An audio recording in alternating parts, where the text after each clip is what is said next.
Australian fast bowler Dennis Lillee ने ना फैसलाबाद की विकेट के ऊपर ठीक ठाक कुट खाने के बाद कहा था कि ये बॉलर्स का कब्रिस्तान है, यानी कि वो पिच बॉलर्स ग्रेवयार्ड। आज मुल्तान में ना मोहम्मद रिजवान ने मुल्तान की पिच को जो बैटिंग लाइनअप है ना उसके लिए ग्रेवयार्ड करार दे दिया है। वो सिंक्लेयर बैटिंग करने आया, गरीब का बच्चा, ठीक है। एक तो पहली टीम के घोड़े लगे पड़े हुए थे, डबल फिगर में कुछ जा नहीं रहा, और उस पर सिंक्लेयर को रिजवान ये कहता है कि welcome to the graveyard brother.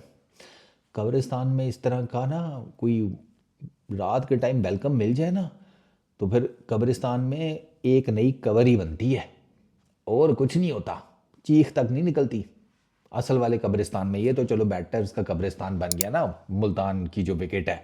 और प्लस रिजवान ने यह भी कहा कि यू वुड एंजॉय और बॉलिंग। 11 स्कोर किया बेचारे ने, एक जिसे कहते हैं बाटा सा टुल्ला लगाकर, वो भी बस उससे लग गया, वो उसने मारना था नहीं सिंक्लेयर ने।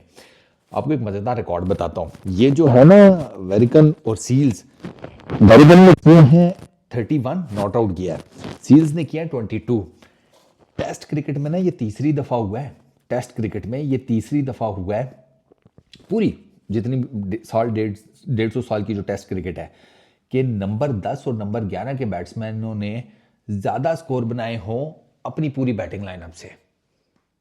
इस टाइम ये वेरिंगटन हाईएस्ट रन गेटर है 31, उसके बाद सेकंड हाईएस्ट रन गेटर वो सील्स है 11वें नंबर का बैटर, 22 किए हैं।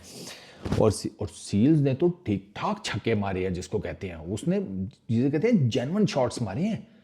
तो ये सील्स के अंदर वो है bowling talent, sorry batting talent, उसके आप छक्के जाकर देखें, बड़े गोडा शोडा रखकर बड़े ज़बरदस्त उसने फेरे लेग साइड के ऊपर। तो ये दोनों हाईएस्ट रन गेटर हैं। और इसके बाद जो आपको रन मिलेगा ना वो इसका गुदाकेश मोती का मिलेगा, जो आया है 9वें नंबर पर बैटिंग करने, उसने 19 की हैं। ये नीचे जो है ना इनकी पार्टनरशिप लग गई कुछ 40-45 प्लस रन की, ये वेरिगन और सील्स की, और उसकी वजह से ये 100 क्रॉस कर गया वेस्ट इंडीज़। वरना वेस्ट इंडीज़ के तो 51 के ऊपर 7 खिलाड़ी आउट हो गए थे, इनके बहुत बुरे हाल थे। वो जहरी बात है, वो नोमान भाई और अपने साजिद भाई, और साजिद भाई का चेक करो सर, उसने अपने पहले 3 ओवरों में ही 4 विकेटें ले ली। उसके बाद तो वो सिर्फ जिसे कहते हैं ना बाजू ही हिलाता रहा है और उसने कुछ नहीं किया। मतलब ठीक है उसकी बॉल कोई आगे पीछे बड़ी ज़बरदस्त उसने 2 गेंदें की, लेकिन 4 विकेटें उसने अपने पहले 3 ओवरों में नबेड़ दी थी। उसके बाद वो सुख लेने बैठ गया और टोटल साजिद भाई ने ओवर किए हैं 12। पहले आया अपने तीसरे ओवर में, नए गेंद से उन्होंने ओपन किया था तीसरे ओवर में, ठीक है। उस ओवर में जनाब उन्होंने 2 विकेटें ली आते साथ ही, वो इसकी ब्रेथवेट की और उसके बाद इसकी क्या नाम है, सॉरी इसकी लुइस की और कार्टी की। लुइस उसको जनाब इन्होंने आउट किया बोल्ड, ठीक है। वो मुझे समझ नहीं आई कि वो ड्राइव मारने गया है, मगर वो ड्राइव मारते हुए वो जो उसने एक एंड पे छड्डा सा मारा है वो नहीं मुझे समझ आया कि वो क्या था। वो मेरे ख्याल अपनी तरफ से कोई बहुत स्टाइलिश शॉट खेलने के चक्करों में चला गया, उसे याद ही नहीं रहा कि मुल्तान की विकेट को जिस तरीके से पकाया गया ना, इस तरीके से तो देगे नहीं पकाई जाती, इतनी जिसे कहते हैं इस विकेट को पकाया गया। आपने पॉपअप डस्ट देखी है कैसे डस्ट उड़ रही है, वो भी ये इसको क्या कहते हैं सर्दियों के महीने में, तो वो उसी से अंदाज़ा लगा लें। उसको बोल्ड किया, फिर उसके बाद गाटी उसका पहली गेंद के ऊपर ही कैच, वो हुरैरा ने कैच बहुत आउट क्लास पकड़ा, वो शॉर्ट लेग के ऊपर, बहुत यंग लड़का, रिफ्लेक्स एक्शन यार, और क्या। वो यकीन करो, वो जो इंस्टाग्राम की आजकल रील्स नहीं चल रही, वो उचकने वाली, यूं कर लिया यूं कर लिया, वो आजकल इंस्टाग्राम के ऊपर आपने ट्रेंड देखा होगा चल रहा है, ये कैच उस वाला ट्रेंड है। ये कैच बेसिकली हुरैरा ने कहा है कि भैंस की आँख, अब वैसे तो कोई शोधा लगूंगा इस तरह का कोई रील बनाते हुए, कैच ही ऐसा पकड़ो कि वो ऑटोमेटिकली उस रील में जाकर या उस वो जो ट्रेंड चल रहा है उसमें एडजस्ट हो जाए। इसी तरह उसने कैच पकड़ा है, गेंद तो निकल गई थी, पता नहीं कैसे इसने पकड़ ली। तो ये 2 विकेटें साजिद भाई ने पहले अपने उसमें ली ओवर में। उसके बाद जो उनका पहला तीसरा जो 5वां ओवर था इनिंग्स का, साजिद भाई का दूसरा ओवर, उसमें 2 विकेटें उन्होंने और निकाल दी। एक वो ब्रैथवेट को आउट कर दिया, उसके बाद हॉज को आउट कर दिया, ब्रैथवेट को उन्होंने बोल्ड किया। ब्रैथवेट गरीब को समझ ही नहीं आई भैंस की गेंद कहाँ से विकेटों में घुस गई, और हॉज वो कॉटन बोल्ड हुआ, वो भी बड़ा आउटस्टैंडिंग कैच था। ये जो हॉज है ना, ये इतना आगे निकल गया, इतना आगे निकल गया कि वो बहुत पिच ऑफ द बॉल तो बहुत कोई है, वो थोड़ा सा मैं कहता हूँ यकीन करेंगे कोई एक आधा कदम भी और लंबा होता ना, उसका सीधा जिसे कहते हैं उसने फुल टॉस कनेक्ट कर लेनी थी, इतना आगे निकल गया था गेंद को खेलते हुए।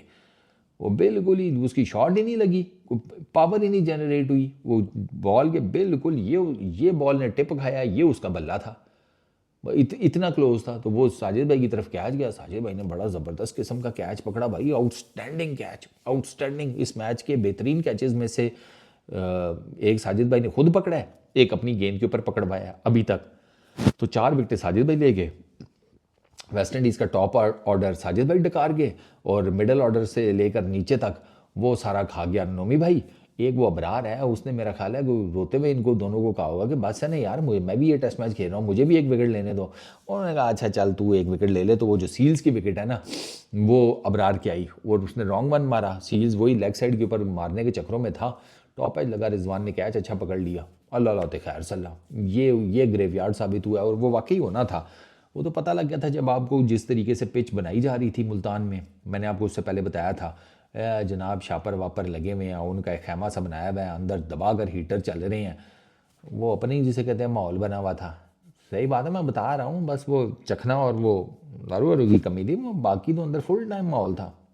मैं कह रहा मुझे लग रहा था गद्दे शद्दे डाल के, तलाइयाँ बिस्तर डाल के ये लेटे पड़े होंगे अंदर, कि भैया बाहर बहुत ठंडा है, इधर ही ज़िंदगी गुजार लेते हैं, या एटलीस्ट ये झाड़े का मौसम तो इधर, ये जो ठंड चल रही है इधर ही गुजारो।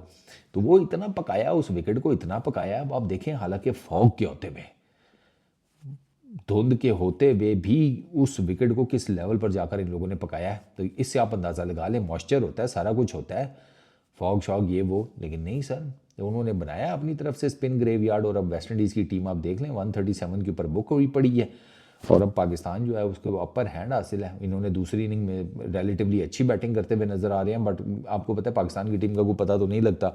अभी 109 के ऊपर इनके 3 आउट हैं। शान मसूद ने 50 की है सेकंड इनिंग्स में, अच्छा खेल रहा था, रन आउट हो गया। वो भी एम अजीब सी कॉल थी, कुछ समझ ही नहीं आई, वरना 50 तो उसने बड़ी ज़बरदस्त की है, सेंचुरी कर सकता था शान मसूद जिस तरीके से वो खेल रहा था। बट अब जाहिर बात है, पाकिस्तान अगर यहाँ से 100 भी और कर लेता है, 300 का टारगेट देगा। 300 का टारगेट इस विकेट के ऊपर वेस्ट इंडीज से तो नहीं बनने वाला, स्पेशली जब आपने देख लिया कि पहली इनिंग्स में पाकिस्तान के स्पिनर्स ने, नोमी भाई और साजिद भाई ने, इनका क्या हाल किया है। सही बात है, वो ऐसे लग रहा था बैटर्स नहीं आप उनको फेस कर रहे हैं, या बॉलर्स, या बैटर बॉलर का नहीं चल रहा था, ऐसे लग रहा था कि 2 कसाई हैं, वो बकरे पे बकरा गिरा रहे हैं, प्रोफेशनल कसाई, इस तरह का उनका चल रहा था। तो ठीक कह रहा है रिजवान, मुल्तान जो है वो बैटिंग ग्रेवयार्ड साबित हो रही है, स्पेशली उन टीम्स के लिए जो पाकिस्तान टूर कर रही हैं। इनको नुस्खा मिल गया ना, बस अब उस नुस्खे को ये उधेड़ के रखेंगे। इस वीडियो में इतनी, अपना बहुत ख्याल रखना, नेक्स्ट वीडियो में मुलाकात होगी। Peace out.